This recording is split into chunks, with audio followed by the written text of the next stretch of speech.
साध संगत जी, सभी को प्यार भरी राधा स्वामी जी। साध संगत जी, आज हम आपको जो साखी सुनाने वाले हैं, इसे सुनकर आप हमेशा मौत को याद रखेंगे और आप हर रोज भजन सिमरण करेंगे। तो संगत जी, शुरू करते हैं आज की साखी। संगत जी, साखी को पूरा सुनिए। एक चतुर व्यक्ति को काल से बहुत डर लगता था। एक दिन उसे चतुराई सूझी और काल को अपना मित्र बना लिया। उससे कहा, मित्र, तुम किसी को भी नहीं छोड़ते हो, किसी दिन मुझे भी मौत के घाट उतार दोगे। काल ने कहा, सृष्टि नाटक का यह शाश्वत नियम है, इसलिए मैं मजबूर हूं। आप मेरे मित्र हैं, मैं आपकी जितनी सेवा कर सकता हूं करूंगा। आप मुझसे क्या आशा रखते हैं बताइए। चतुर व्यक्ति ने कहा, मैं इतना ही चाहता हूं कि आप मुझे ले जाने के कुछ दिन पहले एक पत्र अवश्य लिख देना, ताकि मैं अपने बाल बच्चों को कारोबार की सभी बातें अच्छी तरह से समझा दूं और स्वयं भी भगवान की भजन बंदगी में लग जाऊं।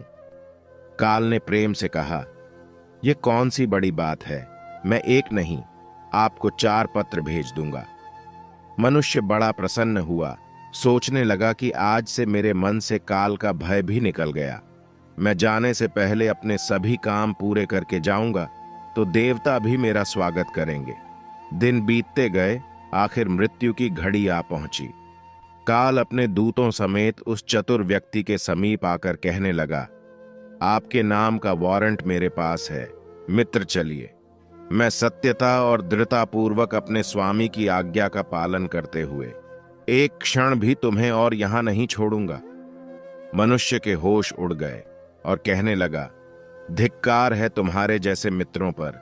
मेरे साथ विश्वासघात करते हुए तुम्हें लज्जा नहीं आती। तुमने मुझे वचन दिया था कि लेने आने से पहले मैं तुम्हें पत्र लिखूंगा।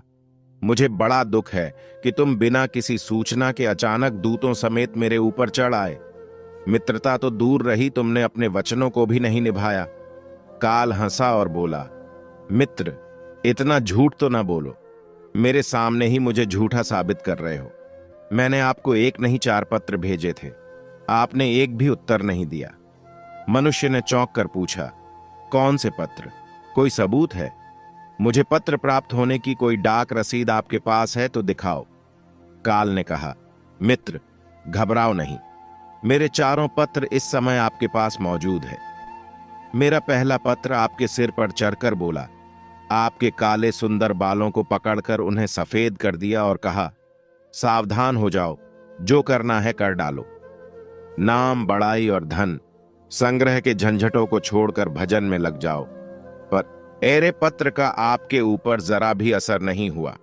बनावटी रंग लगाकर आपने अपने बालों को फिर से काला कर लिया और दोबारा जवान बनने के सपनों में खो गए। आज तक मेरे श्वेत अक्षर आपके सिर पर लिखे हुए हैं। कुछ दिन बाद मैंने दूसरा पत्र आपके आंखों के प्रति भेजा। आंखों की ज्योति कम होने लगी, फिर भी आंखों पर मोटे शीशे चढ़ाकर आप जगत को देखने का प्रयत्न करने लगे। 2 मिनट भी संसार की ओर से आंखें बंद करके ज्योति स्वरूप प्रभु का ध्यान मन में नहीं किया। इतने पर भी सावधान नहीं हुए तो मुझे आपकी दीन दशा पर बहुत तरस आया और मित्रता के नाते मैंने तीसरा पत्र भी भेजा। इस पत्र ने आपके दांतों को छुआ, हिलाया और तोड़ दिया, और अपने इस पत्र का भी जवाब नहीं दिया और नकली दांत लगवा लिए और जबरदस्ती संसार के भौतिक पदार्थों का स्वाद लेने लगे। मुझे बहुत दुख हुआ कि मैं सदा इसके भले की सोचता हूं और यह हर बार एक नया बनावटी रास्ता अपनाने को तैयार रहता है। अपने अंतिम पत्र के रूप में मैंने रोग, क्लेश तथा पीड़ाओं को भेजा, परंतु आपने अहंकारवश सब अनसुना कर दिया। जब मनुष्य ने काल के भेजे हुए पत्रों को समझा तो फूट फूट कर रोने लगा और अपने विपरीत कर्मों पर पश्चाताप करने लगा।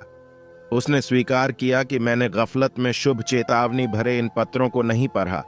मैं सदा यही सोचता रहा कि कल से भगवान का भजन करूंगा, अपनी कमाई अच्छे शुभ कार्यों में लगाऊंगा, पर वह कल नहीं आया।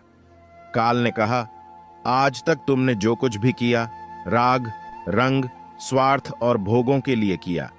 जानबूझकर ईश्वरीय नियमों को तोड़ा। मनुष्य का जब बातों से काम बनता नजर नहीं आया तो उसने काल को अरबों की संपत्ति का लोभ दिखाया। काल ने हंसकर कहा, ये मेरे लिए धूल है। लोभ संसारी लोगों को वश में कर सकता है, मुझे नहीं। यदि तुम मुझे लुभाना ही चाहते थे तो सच्चाई और शुभ कर्मों का धन संग्रह करते। काल ने जब मनुष्य की एक भी बात नहीं सुनी तो वह हाय हाय करके रोने लगा और सभी संबंधियों को पुकारा, परंतु काल ने उसके प्राण पकड़ लिए और चल पड़ा अपने गंतव्य की ओर। तो साध संगत जी, हमें इस साखी से ये सीख मिलती है कि समय के साथ उम्र की निशानियों को देखकर तो कम से कम हमें प्रभु की याद में रहने का अभ्यास करना चाहिए।